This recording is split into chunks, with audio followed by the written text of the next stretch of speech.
Oke, nampaknya sudah cukup lengkap dibacakan oleh Pak Iksan seluruh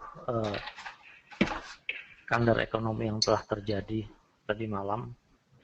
Kemudian juga beberapa isu penting yang ada pada tadi malam, yaitu mengenai masalah FOMC minute yang terjadi tadi malam yang menyatakan bahwa tingkat suku bunga akan dipercepat melihat dari perkembangan tingkat tenaga kerja yang sangat bagus.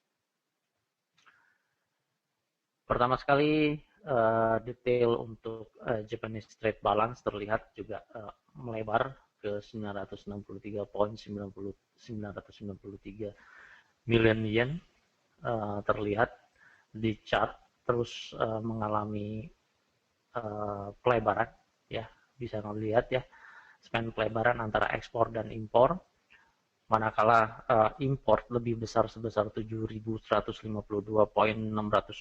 dibandingkan dengan ekspor 6.188,609, lebih besar impor daripada ekspor sehingga mengakibatkan jarak antara ekspor dan impor terbuka untuk pelaporan negatif trade balance yang ada di Jepang. Kemudian terlihat juga bahwa data kemarin ternyata mendekati dari nilai trade balance negatif dari Jepang pada bulan Oktober, sekitar bulan Oktober 2013. Hal ini juga banyak analis yang menyatakan bahwa ini pengaruh dari peningkatan pajak 8%, pajak penjualan, kemudian juga dipengaruhi juga oleh transaksi yang berjalan defisit oleh beberapa negara yang dilaksanakan oleh Jepang. Dan di sini terlihat pergerakan dari dimulai tahun 2012, 2011, 2012, 2013, kebanyakan defisit untuk trade balance di Jepang. Kemudian tren yang terjadi untuk dari tahun 2011 hingga ke 2012 itu mengalami penurunan, sehingga pada bulan Januari ke bulan Juli kemarin terlaporkan sebetulnya mengalami kenaikan, ya dibandingkan dengan tren yang terjadi selama tahun 2011-2013 untuk trade balance Jepang. Kemudian hal ini juga memberikan tingkat tetap optimis terhadap pemerintahan Shinzo Abe bahwa program stimulus sebesar 60 sampai ke 70 triliun yen akan terus dilaksanakan hingga akhir 2014. Jadi kalau kita melihat dari makro kebijakan terhadap tingkat suku bunga juga masih mendekati nol, mereka hanya berfokus terhadap program stimulus maupun program peningkatan pajak penjualan untuk pendapatan. Kemudian laporan yang terjadi seperti ini sehingga mengakibatkan dolar yen yang terjadi kemarin terjadi breakout di kisaran 102.901 seharian penuh sebelum data untuk FOMC minute diumumkan. Terlihat juga dolar yen secara teknikal juga mengalami uptrend, dimulai dengan breakout terhadap resisten yang terbentuk bulan April. Nanti detailnya kita bisa lihat di pandangan teknikal secara seksama. Kemudian secara global yang terlihat di sini, yen terus mengalami pelemahan, sementara dolar dibantu juga dengan FOMC minute tadi pagi itu mengalami kenaikan. Apabila dilihat secara spesifik lebih dekat lagi, kita bisa melihat, terlihat Pak Iksan? Pak Iksan terlihat? Untuk value ekspor dan impor area Asia, Cina, Hong Kong, terlihat ya? Ya, udah keluar Pak. Oke, terlihat di sini bahwa di beberapa negara Asia yang memberikan kontribusi yang menyebabkan trade balance Jepang positif, ya, trade balance Jepang per negara, terlihat di sini sangat tinggi nilainya adalah di Hong Kong, ya, Hong Kong sekitar 345,66. Hong Kong 345,66. Kemudian selanjutnya ditempati oleh Taiwan, yaitu 149,347 million of yen. Kemudian apabila kita melihat dari negara kita sendiri, sebagai pengetahuan, ternyata masih mengalami defisit. Jepang mengalami defisit terhadap Indonesia, yaitu sebesar minus 117,147. Terlihat di beberapa negara Asia ternyata yang memberikan kontribusi terhadap pendapatan yang cukup positif di Jepang merupakan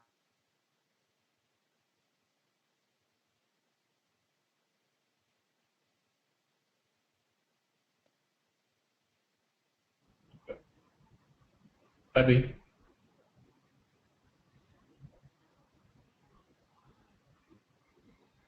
tadi suaranya hilang, Pak.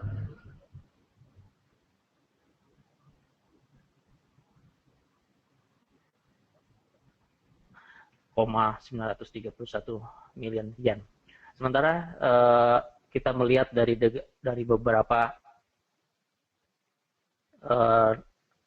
dari USA sendiri positif juga sebesar 483,694. Kemudian dari beberapa negara Eropa yang mengalami positif trade balance terhadap Jepang sendiri yang memberikan kontribusi yang terbagus adalah di Netherlands. Nah, ini merupakan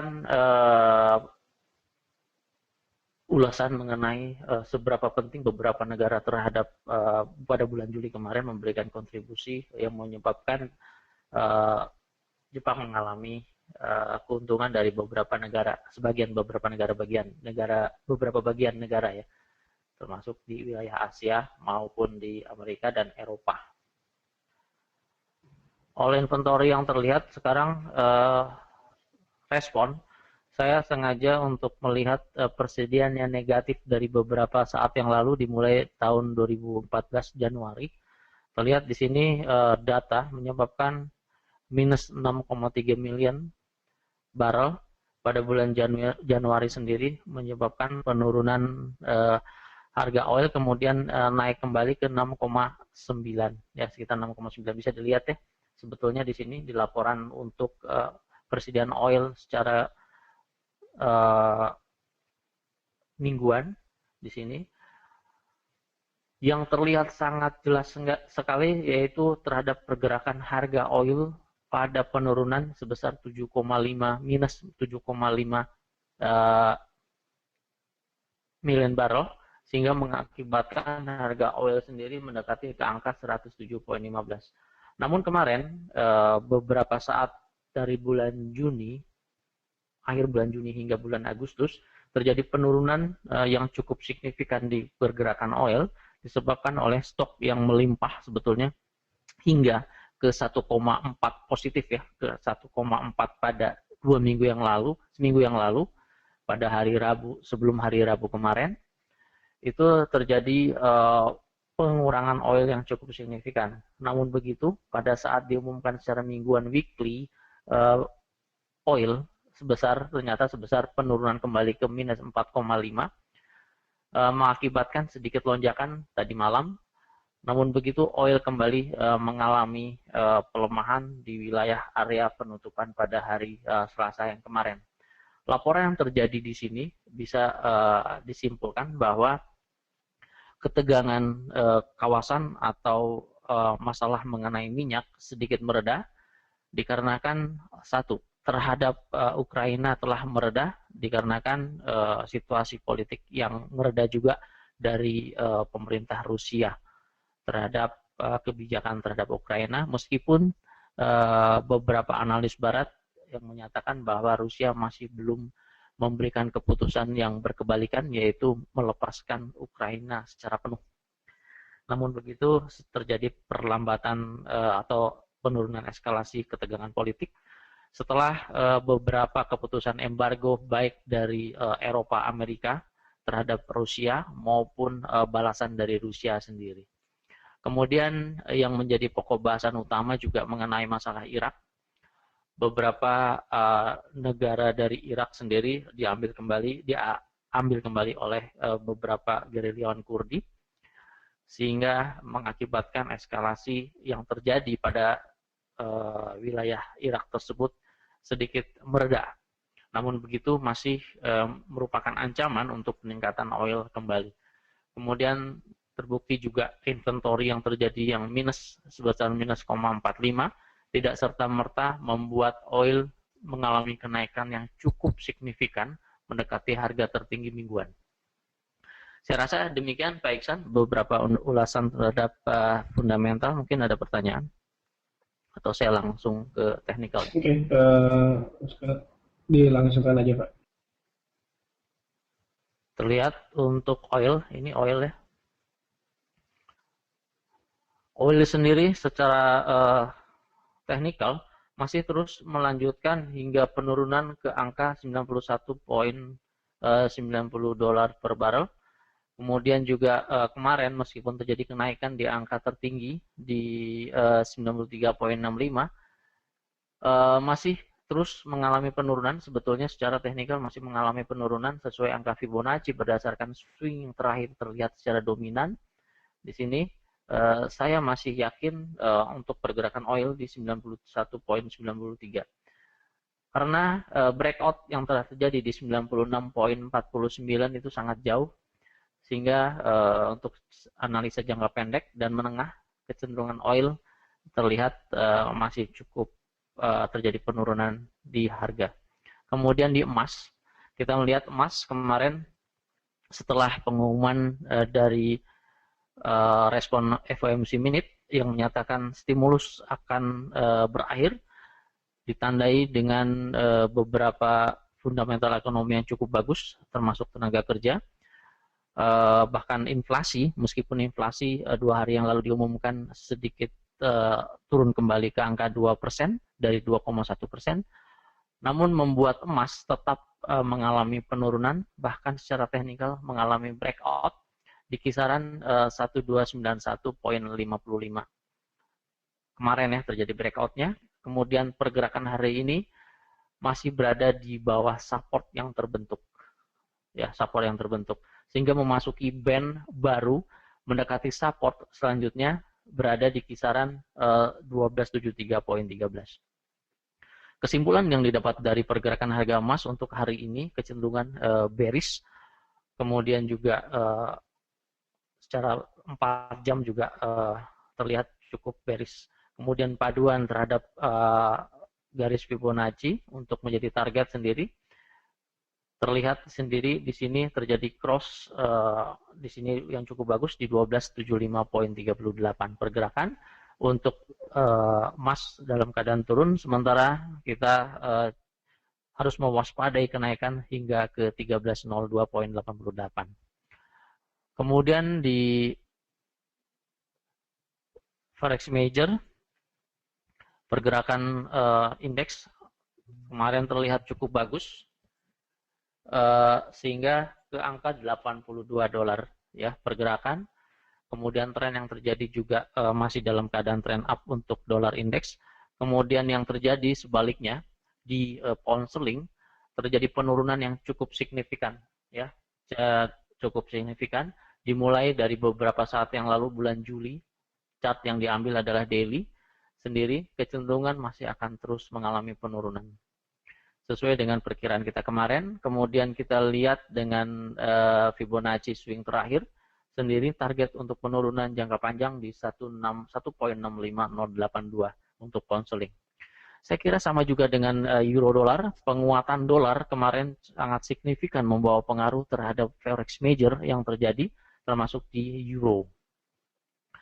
Fundamental euro yang dirasa belum cukup bagus menopang perekonomian Eropa, kemudian dibantu juga beberapa data yang cukup positif di Amerika Serikat pada kemarin, pada minggu ini, mengakibatkan perubahan euro. Ya, kita lihat di sini swing yang terjadi juga mengalami penurunan. Secara gampang Fibonacci retracement itu bekerja sehingga terbentuk target di 1.31715. Medium long term maupun short term di euro masih dalam keadaan turun. Kemudian dolar yen juga terpengaruh dari beberapa berita terhadap dolar sendiri, terus mengalami peningkatan di dolar yen sesuai dengan pergerakan dari dolar indeks. Kemudian Australia dolar juga sama, penguatan dolar kemarin mendominasi terhadap pelemahan major currency termasuk di Aussie. Kita lihat Aussie sendiri mendekati titik breakout yang terjadi di sini. Sudah terjadi breakout, kemudian target penurunan di 0.9160. Kemudian dolar Swiss juga sama, terjadi breakout terhadap resisten sesuai dengan pergerakan dolar yen maupun dolar indeks juga mengikuti untuk pergerakan naik. Kemudian maksimal terlihat di sini resisten yang terbentuk di angka pada tanggal 21 Januari 2014 di 0.91554. Kemudian dolar Kanada juga sama, mengikuti pergerakan dominansi dari dolar. Kita target di 1.10063. Keseluruhan dolar kesimpulan masih dalam keadaan up, baik dolar indeks, dolar yen, dolar Kanada maupun dolar Swiss, mengakibatkan pergerakan yang cukup negatif terhadap sterling dolar, euro dolar Australia terhadap US dollar. Kemudian dari indeks terlihat langsung indeks Asia, kita perhatikan untuk Nikkei mengalami kenaikan secara teknikal meskipun masih dalam keadaan masih berada di wilayah swing terakhir yang terjadi di satu hari di Nikkei. Target masih tetap sama di 15.734. Kemudian dari Hong Kong, ya Hong Kong Index meskipun tadi terjadi cukup bagus terhadap PMI dari China sendiri, ternyata direspon yang cukup negatif terhadap harga dalam 1 jam pertama, terjadi breakout. Kita batasi untuk penurunan ini dalam kisaran pertama telah tersentuh di angka ini, kemudian selanjutnya kita lihat ke 24836. Demikian Pak Iksan. Saya rasa cukup sekian, silahkan disimpulkan Pak. Oke, terima kasih tadi atas ulasannya baik dari data fundamental dan teknikal. Kalau dilihat dari pergerakan, seluruh pergerakan market untuk kemarin dan hari ini rata-rata dipengaruhi oleh sentimen dari berita yang keluar, baik itu dari The Fed, MPC Meeting Minutes, ataupun dari BOE. Kemudian untuk data untuk dari Cina pun tadi langsung berpengaruh terhadap pergerakan Hang Seng. Mungkin saya rasa cukup bagi rekan-rekan yang ingin lebih detail lagi, karena tadi ada sedikit gangguan, bisa meminta penjelasan lebih lanjut ke tim riset masing-masing cabang. Oke, saya rasa untuk morning briefing pagi ini saya cukupkan saja. Untuk morning briefing kali ini materi modal morning briefing kali ini hanya bersifat informasi saja dan bukan sebagai saran untuk pengambilan keputusan dalam suatu transaksi. Dan semoga informasi ini berguna untuk rekan-rekan sekalian. Saya akhiri morning briefing pagi ini. Selamat pagi dan selamat beraktivitas.